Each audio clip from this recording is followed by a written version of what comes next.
So, fam, so, fam, this is about to change your life, okay? If you, I'm still speechless. Baby, let's get into it.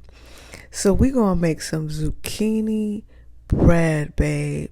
And before you even put your face up like zucchini, your life has not, look, I can't even get the words out. Your life is about to change for the best, and you about to maintain the change that's happening for you. Okay? So don't worry if you ain't see all the ingredients. I'm going to list them for you below. But let's get into this because you got to make sure you're doing this right, so fam. Because every step is important. All right. And once you shred up your zucchini, put that to the side. And we're going to start with this oat flour. Now, so fam, the flour is like the base of this bread. So you can use wheat flour and white flour. But this oat flour, next level. Throw them chocolate chip cookies out. Just throw them out. Just take them off the list. Because this zucchini bread is about to change your life, babe. Add this oat flour. It has this flavor to it. It blends and it's so healthy for you. It's not going to stick to your arteries and do all that thing that flour does. So for this bread, we do have baking powder and baking soda, but we don't need yeast. Okay, so you don't have to worry about that yeast rising and being processed through your stomach. Okay, just understand, so fam, your body is really gonna love you for this bread. It's so balanced, okay? Because you have the bread flavors, you have the cake flavors, you have the cinnamon, nutmeg flavors. And then when it comes down to the zucchini, you don't really taste it. It just brings a big piece of hydration through the meal. I'm like, why? Why? Who? All right. So Sophia, make sure you do your solids first. All right. You want to really blend in your flour, your sugar, your cinnamon, your salt. Okay. And I'm going to list it as best as I can below so that you can see what's first and what's second. But you want to just think of it like putting your powders together, so when you put in your liquid, it becomes one loaf, one item, so we're blending it together so it can become one. All right.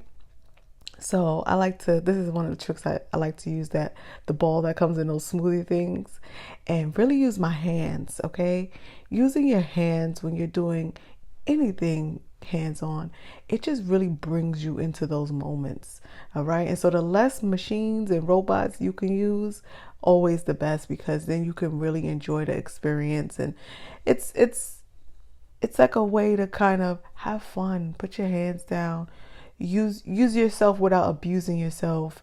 So I like to add the liquids in little by little. When you add the egg and the oil first, it allows you to really get the flour into one sticky motion. Then I'll go in with my yogurt. Now, so fam, this is the yogurt by the Greek gods, which means they did everything they can do to remove the tardiness out of the yogurt.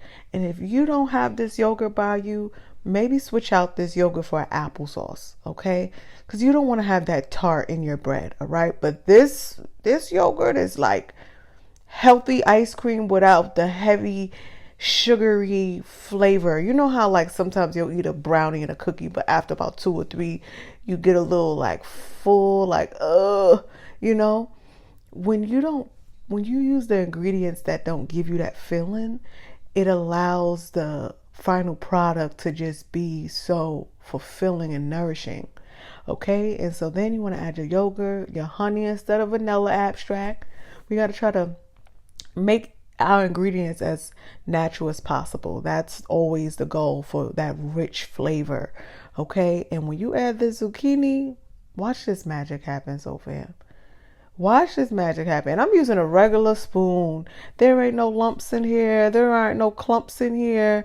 This is just regular hand motion, and it just started to whip up smooth. So at first it was a little, but once you put that zucchini in there, so fam, your body is going to be so hydrated.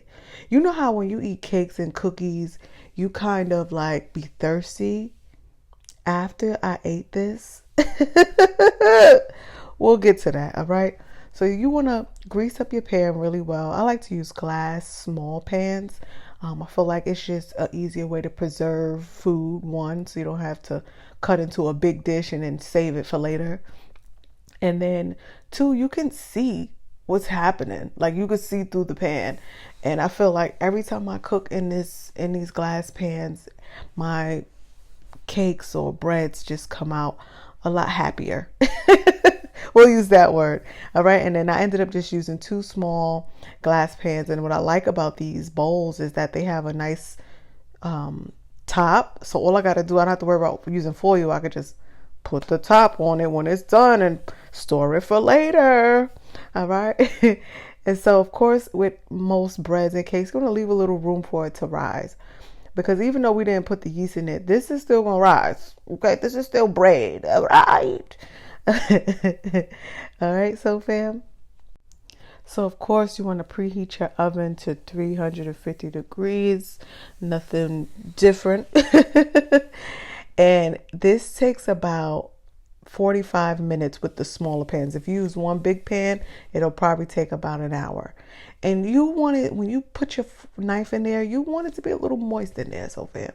You don't want no dry, crusty bread, all right? A little bit of moisture is good because then by the time it cools off and it settles, it's not wet, it's moist. There's a difference, all right? And also you'll know when your bread is popping, locking, dropping. You see how this is just lifting up out the pan as one. It's not crumbling. I did let it sit for 10-15 minutes off the stove. And when it was like 30 minutes in, I just put a piece of foil on top of it, but I didn't like close it just so that it don't get too brown on the top. That's just one of the tricks that I've learned. And so if you see how I'm turning this bread around and flipping it, this is a solid piece of loaf. Okay. And of course you want to butter the top. I love this sea salt olive oil butter. It's so tasty. Okay. And it's just a little bit more healthy for you. All right, so family, butter up them edges. Don't be afraid to butter up them edges. You know we love some crispy edges. Now, I know some people like nuts and stuff like that in your bread. I don't like nuts in my bread. I feel like it's too much texture going on. I just be sitting there ready to... This has one consistent texture, and that's kind of what I always go for. But again, do what you want, so fam. This is your meal. But I'm telling you, look at it. The next morning I toasted it with the blueberries and the yogurt, and because I like my food overcooked. I do. I like everything crispy, burnt. Put it on the grill a little longer, you know. So fam, you can eat this throughout your week and not have that guilt of eating a piece of cake or a piece of cookie, because it's not going to make you feel bloated and stuffed. You have to try it for yourself. And instead of putting some ice cream, put that yogurt on the side, put some fruit on the side, eat this for breakfast. Enjoy, so fam. Love you. Amelia Adair here.